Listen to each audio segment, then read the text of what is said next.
1, 2. 1, 2. Buckle my shoe, buckle. In case you hadn't realised, we are not legal experts, which is why we've teamed up with White Dalton Motorcycle Solicitors to bring you free legal advice. Hello, and once again, welcome back to Legal Corner, as ever with Gav from White Dalton. Gav, how you doing? Good to see you, mate. Good to see you. Also, brilliant place we are. Yes, we're at Pitbox, the home of, what is it, Chris? Premium motorcycle storage. The home of premium motorcycle storage. So if you'd like to come down, be a member here, and have your pride and joy looked after by us down in Pitbox, then you can do so. And we'll put a link in the Dizzy just below here. Gav, what is today's subject of contention? Pillions. Oh. We are talking about pillions. I hate being pillion. Do you? Yeah, I can't stand it. No. I cannot stand it, not being in control. Exactly. Yeah. Also, I mean, we probably don't make the best pillions, let's be honest. Like a What are you bag of saying? sand on the back of the bike. All right, cheers, Gav. Pillions. Right, let's start with, if anyone's renewed their motorcycle insurance recently, you will see, more often than not, the little option that says, do you want to carry a pillion? Okay? Indeed. Which is, I mean, this is obviously something new because, I mean, I'd say the last 5 years maybe, when you ring up or you put a quote, that's always one of the first questions is, do you want pillion cover? Yeah. I mean, you don't get it in car policies, do you? Do you want to carry a passenger in your car? I mean, if I'm being a cynic, it seems to be like another add-on and to increase the premium, but insurance is contractual in nature, okay? So within certain statutory restrictions, the insurer can set down the terms upon which they will offer the policy. So if they say, do you intend to carry pillions, and the answer is yes, and they want to load the premium, that might be based on something, the number of claims, value of claims, etc. What I would say, this might sound obvious, but make sure you've got the cover. You don't want to end up in a situation where you go, no, I don't carry pillions, I don't know, because I've got a seat cover.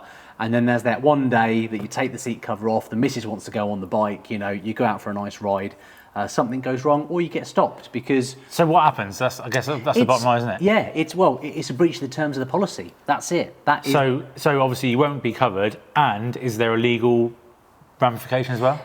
Right, okay, so you probably will still have cover, but the insurer will drop down from being an insurer in contract to something called an Article 75 insurer, okay? In plain English, what it means is this. If you then have an accident with someone, they can't turn around and say, ha, you've got no insurance, okay? Because I bet they do. Yeah, well, they try to, yeah. Yeah. Because you do have insurance, it's just that you're in breach of the terms of the policy, okay? Right. So you've still got a cover which you've paid for and exists.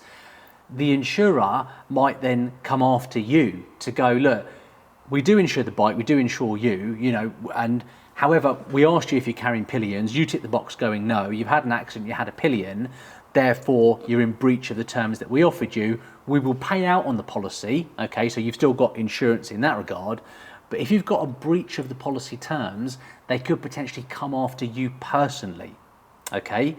So it's high risk. High risk. It's definitely worth ticking the box and going, well, I want that cover, because you don't want any allegations of outside of the terms of the policy, making yourself personally liable, and if you have a claim, 10, 20, 30 grand where someone's been injured, you don't want that coming back to bite you, in the backside. So really, really important in that regard. You are right, it's appeared in the last 5 years or so, so my view, it sort of does stink a little bit of they're trying to, raise the premium and add all these bolt-ons to charge you more money. I haven't got any evidence of that, it's just... It stinks.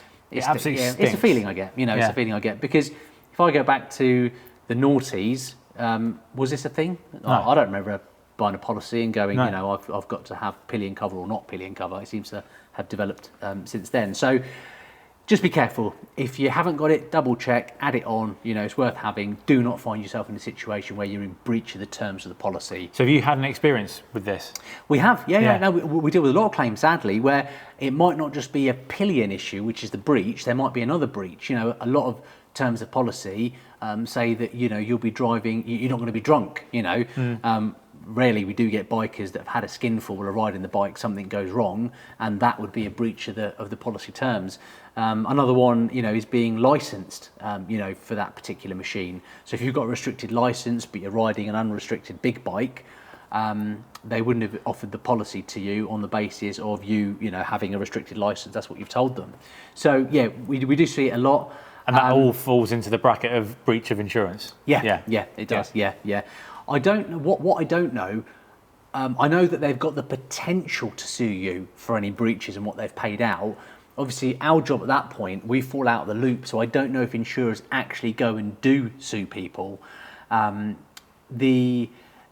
down to each insurer, whether you're talking about the Avivas, the Admirals, the Ageas, Zurich of the world. What do they do in those cases where they've got a breach of the policy terms? Do they then go after someone for having paid out and then go after them personally? That's a matter for them. Right. But don't offer it up. Don't put yourself on display for it. The other thing I was going to mention about pillions. Now, pillion claims. Okay, so I've spoken about the insurance side of things. If you are a pillion and you are unlucky enough to have an accident, where do you stand with your claim? Because a lot of people think, well, it's the same. I've never thought about that. Yeah, it's the same as the biker. It's not. No. So as a pillion, you are not in control of that machine. Okay. So let's say the rider's gone in way too hot into a corner, lost it, wiped the bike out. That's not your fault because you're not in control of what the rider's doing. It's them that rack on the throttle. It's them that get on the brakes, etc. So you will have your own legal claim against anyone. So in a case where a biker's gone in too hot to the corner, lost control, if you as a pillion are injured, you can sue the rider, okay? I mean, that's more than likely, unless he fell out because he or she crashed, then it's quite, not extreme, but it's quite... do you know what? I see is it more common than you think? Way more, really? Way more common. And actually, normally... There's a lot of people falling out then. No, they don't fall out because I just say that on a legal basis. We actually see it on husband and wife cases. So, you've got the husband... The start of the divorce. No. And they take it in good humour. But you've got the husband riding the bike. Let's just say they make a mistake. The last one I dealt with was actually abroad. It was in Spain, where... the bikers pulled out of an underground car park. Mrs. is on the back. They're about to have a nice day of riding their bikes. And he goes to put his foot down, doesn't realise that there's a grate there. So the foot goes down a lot further. And so the bike topples over. Now, as the bike toppled over, the woman sadly falls off the bike and she breaks her pelvis. So, I mean, it's a high value case. A broken pelvis is not fun. Now, come back to England. Brexit's not a live issue because it's British on British. You've got a British rider, British bike, British insurance policy, and the pillion is resident in England and Wales. And she then sues her husband. Okay. So in theory, it's just the insurance company, not actually. Really, yeah. I mean, really. When I say you're suing your husband, it sounds really terrible. It does. It's the insurance company stepping into his shoes almost and going, look, we will deal with the claim. And obviously I can't talk to husband because I'm technically suing husband and insurance company. The only person that can talk to him will be the insurance company. So the insurance company will phone him up and say, what happened? And he'll say, well, my wife was on the back. I made a mistake, I just misjudged or lost my footing. The bike fell over. That's my fault. Right. And they'd go, okay, well, let's admit blame, let's admit liability, and let's pay out for the lady. So happens a lot more than you realise. Where it can get interesting is where the lady on the back of the bike might not be your wife. Oh. Yeah. So that one of those. Yeah. So that we have to treat that with a bit more caution. If you go, well, I've had my girlfriend or mistress on the back, my wife knows nothing about it, and it's gone wrong. I'll go back to the same point. The pillion has her or his own claim. Yes. Okay. It doesn't follow what the rider says. Now, it can get even more interesting when you've got other parties involved. So if I give you the example of chaps riding the bike, girls on the back as a pillion, car driver pulls out, and biker's going a bit quick, okay?